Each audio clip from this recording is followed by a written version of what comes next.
Right then, so here we go with my little rant with the Royal Mint, and with a bit with Change Checker and Westminster Collection and so on. This is not just sour grapes. This is because I see something that's not right. It's not right. It doesn't add up. 2 and 2 does not make 4, and therefore something is not quite right. And when something is not quite right, and you ask people questions, okay, this doesn't seem right to me. Can you please answer this? And they evade the questions, or skirt around the questions, or ignore the questions completely. Then that generally puts a little warning thing on my shoulder and says, oi, oi, oi, oi, oi. Something not right here, something not right here, and I listen to it nowadays. I'm older, wiser, I listen. So what do I mean? Okay, so here's the thing. 288 Group, company, business, they are the distributors of the Royal Mint. 288 Group own Westminster Collection and Change Checker. Change Checker on their website intimate that the Royal Mint packages products specifically for them, so that when they advertise to you, the customer, they're making you think that you're getting something that's not available anywhere else, specially packaged by the Mint for them.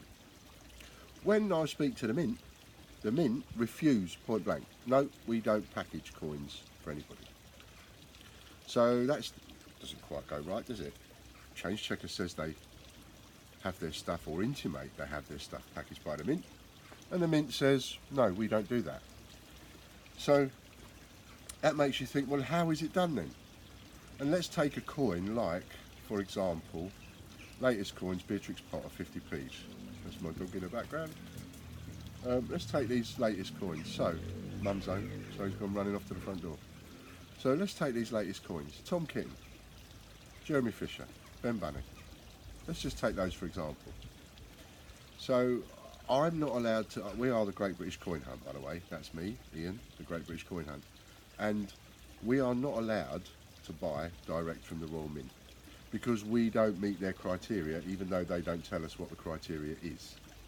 I made an application to join the Royal Mint and buy from them, and I was ignored for 5 months. I was told to email in and give all my particulars, and somebody would be in contact with me within a couple of weeks. 5 months later, I'm still chasing them and chasing them and chasing them and chasing them. What turned out to nearly a year later, 8 months, something like that, eventually they put me on to a distributor. They'd already told me that there was 14 distributors in the UK. 14. They send me to a distributor in the Netherlands. So when I want to buy the coins, BU, proof sets, and all that, I must remember to look there.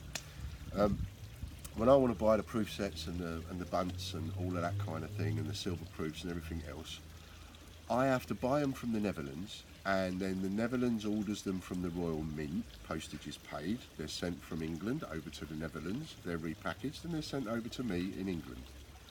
The carbon footprint on that is outrageous. Somebody somewhere should be having a demonstration just on the carbon footprint alone. It's ridiculous. They've got to get on a plane and go over there, and then got to get on a plane and come all the way back again. And then sometimes I'm selling those same coins to people that are in Germany and Australia and America. So now they've got them coins, have got to get back on a plane again. So by the time the coin has landed with you, the collector, from me, if you live outside the UK, that coin has been on a plane 3 times. 3 times.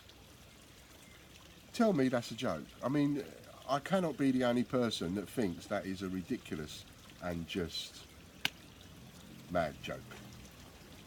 3 times that same coin has to get on a plane to end up in your collection if you live abroad. It has to get on a plane twice if you buy from me in my own country. If you buy from me in England, for those coins have been on a plane twice before they get to you. Hay fever still, sorry. That's just a joke. So 14 distributors in the UK, I'm not allowed to buy off any one of them. I have to buy from the Netherlands. So the distributor is 288 Group, and their retail arms, if you like, are the Westminster Collection and Change Checker. So a BU Tom Kitten, 50p, I've got to pay something in the region of about £4 for that. Change checkers sell that same coin for £3.95. Now on their website and on the Westminster Collection website, you'll notice that so many times it says maximum 9 per household, maximum 3 per household, and stuff like that. That's just hogwash. It's just rubbish. It's lies. And the only reason they put that there is so that you think, oh, these are going to be so sought after. Oh, I've got to get them. I better get the full 9. That's what I better do. I better get the full 9. And so you buy the full 9. Now, when you go on eBay and you have a look at Change Checker's username on eBay, you find out that you can go in, you can buy as many as you want. They've got them listed. You can go in and buy 100 if you want. But on their website and on the Westminster Collection website, it's only your maximum 9 available, maximum this number available, and so on. What a load of old phony rubbish. It's not right. It's not right. It's not right on collectors. It's just not right. It's not right on the industry. It doesn't help people like me. It doesn't help other business sellers out there. I'm not the only coin dealer in the UK that struggles with an adversary like Change Checker. And I think a lot of us coin dealers are getting the ump a little bit because Change Checker have now come into our marketplace. You know, they've already had this Old Boys Network deal and an underhanded deal with the Royal Mint for years and years and years and years and years. And now they want to come onto our marketplace where we try and earn a living, and they want to take it all. They want the lot. They want all of it. So they sell at a price, retail, cheaper than what we can buy it for. Now, how does that work out? They say that the Mint are packaging it, but the Mint say that they're not packaging it. So this is a Change Checker £5 coin. Now, how's that come to pass? And this applies to any Bunce coin from Change Checker or Westminster Collection. How has that come to pass? Because the Mint categorically state that they do not sell Bunce coins. Bunce is brilliant uncirculated. They do not sell Bunce coins loose. You cannot go to the Mint and buy a bag of 550p's, which is 250 quid, all Bunce, all loose. So you can take them home and package them. They don't do that. So how has that coin come out of the Royal Mint and ended up in Change Checker packaging? Well, surely it's not rocket science. Either it is packaged at the Mint for them and then shipped off to them. That would make sense. Or they are selling the coins loose, like as First Strike, for example. They're selling the coins loose to 288 Group, Change Checker, Westminster Collection. They're selling the coins loose to them, and they are then taking those loose coins, giving them a buff up, and putting them in a Bunce packaging. Well, if that's the case, that's wrong. That's wrong, and it's misleading. Because it becomes not a Bunce coin. It's not a brilliant uncirculated coin. If it came into a BU coin, is not a BU coin that's come into mixed in a big bag that are all crashing about. You can call them uncirculated, and we do. We have 3 main areas: cheap and cheerful, good condition, uncirculated. And an uncirculated coin to me is a coin that has come out and it's brand new, and you open a bag, a mint sealed bag, and it's full of those coins and they're all brand new. That is an uncirculated coin as far as I'm concerned. That is logically correct. It's not a Bunce coin, it's not a brilliant uncirculated coin. So how are they getting them in their packaging? It doesn't make any sense. They're either, so another thing that they could be doing is they could be getting the coins loose from the Mint, taking them back to headquarters, packaging them in their packaging, and then selling them as brilliant uncirculated coins. Now, if they're buying them like that, chances are they're buying them very, very close to face value. They're not paying a premium for a Bunce coin, they're buying First Strike coins. The coins at the Mint First Strike, in bags, all loose, and then they take them home and repackage them. But something is wrong somewhere, because the Mint say they do not put this in a packaging and give it to them. They don't sell it to them in the packaging, and they say, Change Checker says, that they do, the Mint does. And this really winds me up. It's I'm finding it really annoying because I'm not liking the skullduggery.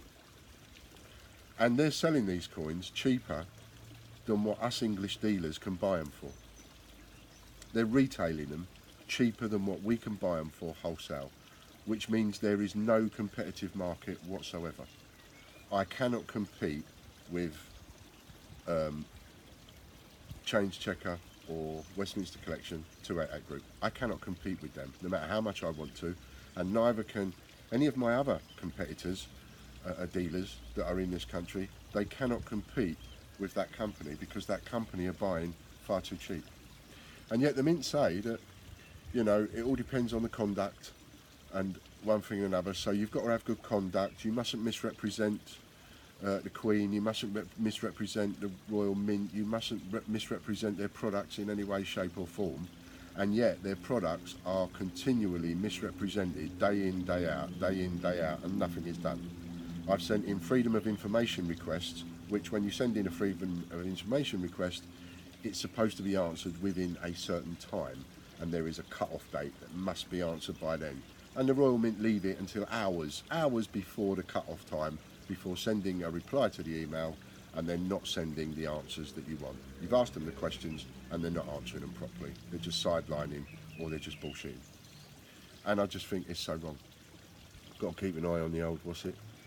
So this is my little rant against that, because I know that there's something wrong. You can't have a situation where a company, it's just mysterious. You know, it's mysteriously packaged.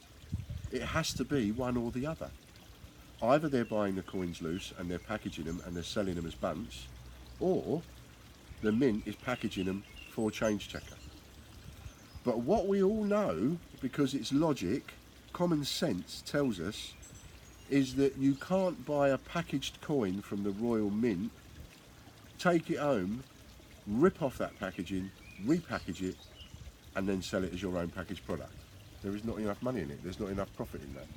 As cheap as they're buying the coins, there's still not enough profit in that. You've got to get the packaging made for a start.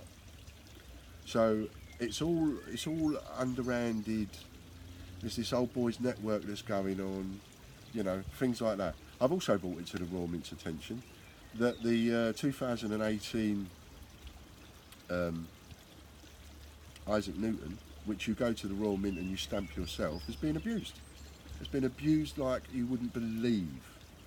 Coach drivers are turning up with coach loads of kids. Imagine a coach load of just screaming kids, or a coach load of learning difficulty kids, and they're all entitled to one of these coins. But the Royal Mint, the staff there, they don't want to stand there and have every single one of these kids come along and strike their own coin. So they do a deal. They do a deal with the driver. Well, look, what we do is, how many kids you got on board? 35. Okay, we'll give you 35 coins. And the paperwork, and they can just say that they struck their own when they didn't strike their own. And then the coach driver gets back on the coach and he doesn't give the coins to the kids. And then he goes away and he sells those coins for £25 a pop. 25 quid a pop. And it's the kids' parents and so on that have paid for those coins for those kids. How's that outrageous? Tell me that that's not, that's right. It's not right. It's not right at all. So I brought these things to the attention of the Royal Mint and I'm getting absolutely nowhere. So I just wanted to say and let people know that this is a kind of thing that's happening, and this is the kind of thing we're up against. And if we can't compete, then it's a complete monopoly. You know, what they have is a monopoly on the product. And they have such a monopoly on the product that it is cast iron closed, and none of the dealers like me can get in there.